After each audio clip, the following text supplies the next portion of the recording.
If I ever fall in love again, I shall not be moving in. Let's talk about it.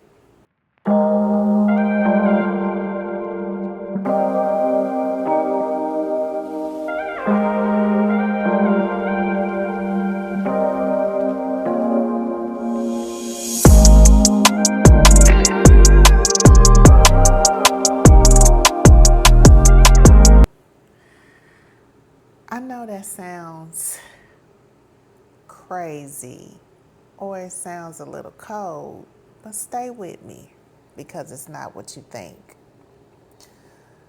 For most of my life, I believed that real love looked a certain way. You meet someone, you fall for them, and eventually, if it's serious, y'all probably move in together. You share an address, some people share a bank account. You build one life out of two, right? That was the picture I was handed by my family, by movies, by every version of happily ever after I ever absorbed. Moving in wasn't a decision, it was just the next box to check. True story. I was 52, maybe, and I had my own place, of course, and I loved it. You know, I felt good in my own space. I had my little garden, I had my little friends, and I could come and go as I pleased. And then life started lifing, and I gave up my place and I moved in with a family member.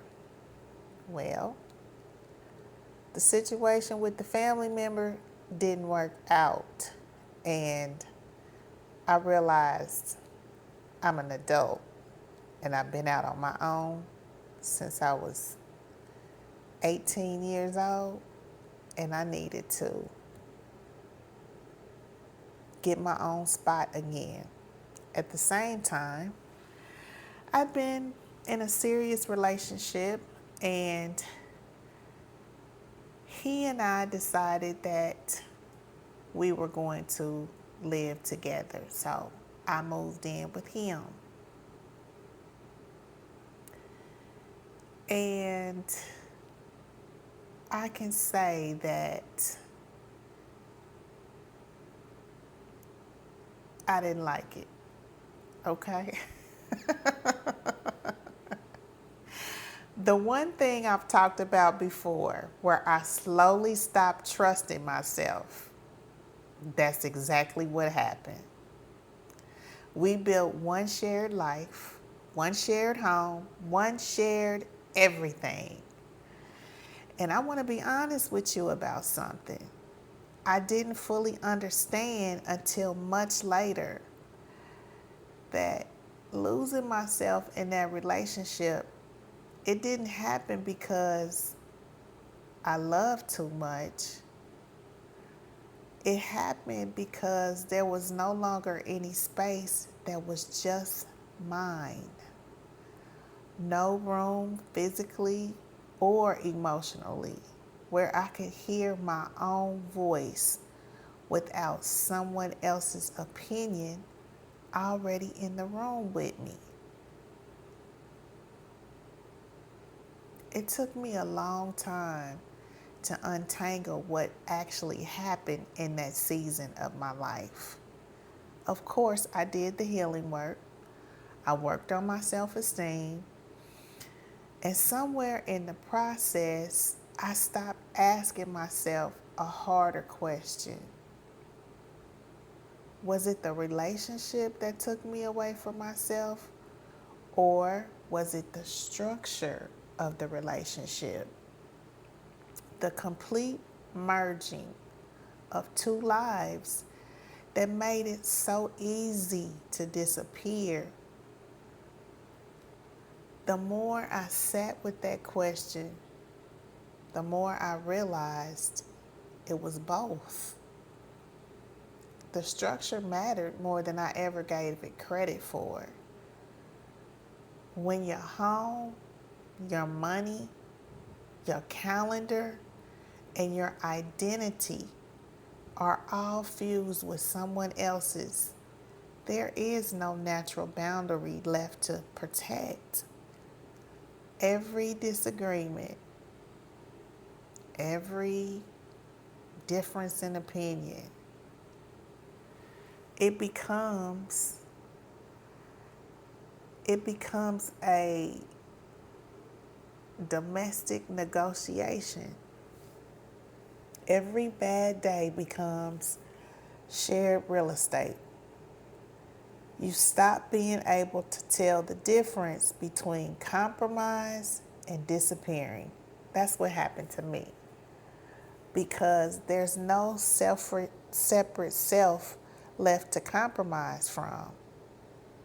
So this time, if I ever choose to build with somebody again, I'm choosing differently.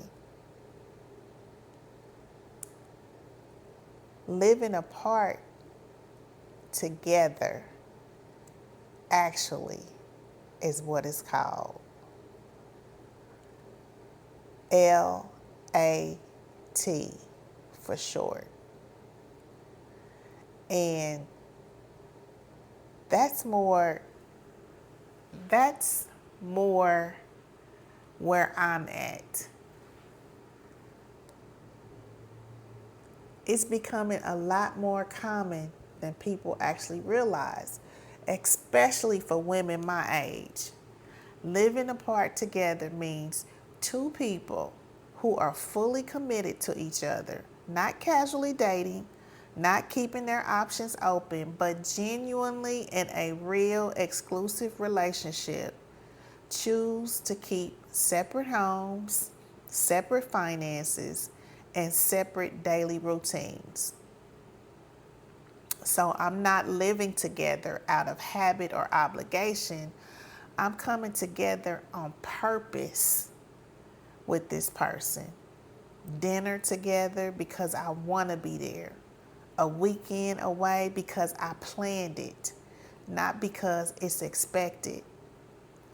Intimacy and connection that's chosen fresh. Again and again and again, instead of assumed because I happen to share the same mailing address. I actually looked into this more, and it turns out I'm far from the only woman over 50 who feels this way. A significant number of women in their 50s, 60s, and 70s say they have no interest in a traditional live-in partnership again. Not because they're closed off to love, but because we've learned what we need to protect in order to stay whole inside of a relationship. So, why this works for me? Let me break down exactly why. Because I don't want this to sound abstract. First, there's a mental load. When you share a home with someone, you also share the invisible management of that home. Who's doing the dishes? Who remembered the appointment? Who's emotionally managing the room when things get tense? Man, I spent years being the default manager of everyone else's needs but my own. So living separately doesn't mean I love someone less. It means I get to show up because I want to, not because it's a random Wednesday and it's automatically my turn. Second, there's that thing about my independence, practically speaking. Hey, my money stays mine. My finances, my space stays mine. It's a relationship ever becomes difficult, I'm not untangling a decade of shared logistics, shared demographics, a shared lease, shared furniture, shared everything just to find my footing again. I'm not saying I expect that to happen. I'm saying I never want to be in that type of position again, where I'm leaving cost me my whole foundation and I have to start over. And third, this might be the most important one. It protects my sense of self. Having a space that is completely, entirely mine means I always have somewhere to come home to, not just physically, but emotionally. It's a place where my thoughts are only mine until I choose to share them. After losing that once, I'm not willing to give that up again, not even for love. Addressing the skeptics, because I know it is some. Now, I'm sure some of you are thinking, because I've heard it already from people close to me, doesn't that mean you're keeping one foot out the door? No, it doesn't. And it doesn't mean that I'm not committed to this relationship. It means the opposite. When I choose to spend time with someone, it's not because a lease or a routine is making that decision for me. It's because I actually want to be there. That's not distance. That's intentional living. In honesty, love has always felt more to me than obligation.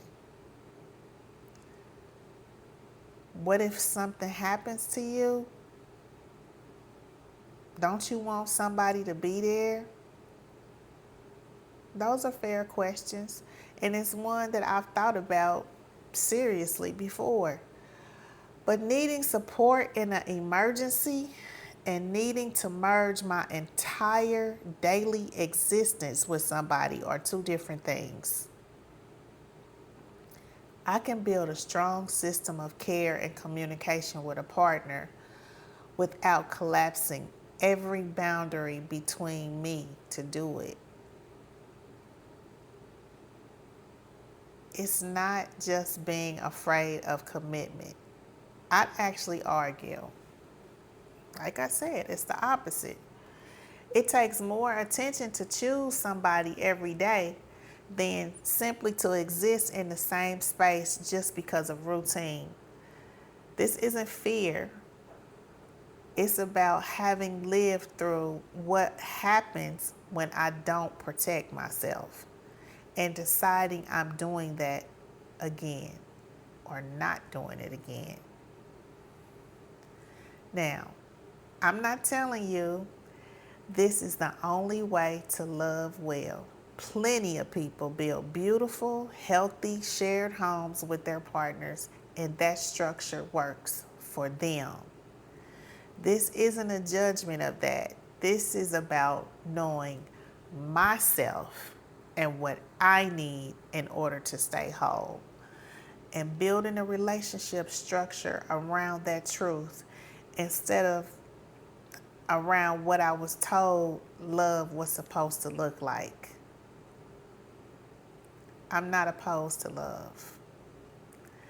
I'm protective of my peace. And this time, I get to keep both. So, tell me, would you ever consider living apart from a partner you're fully committed to? Or does that feel like too much distance for you? I really want to hear where you land on this one. Drop it in the comments. And if this video resonated with you, give it a thumbs up and consider subscribing. I share honest conversations like this one every week. So, until the next video, peace and blessings, and I'll see you on the other side.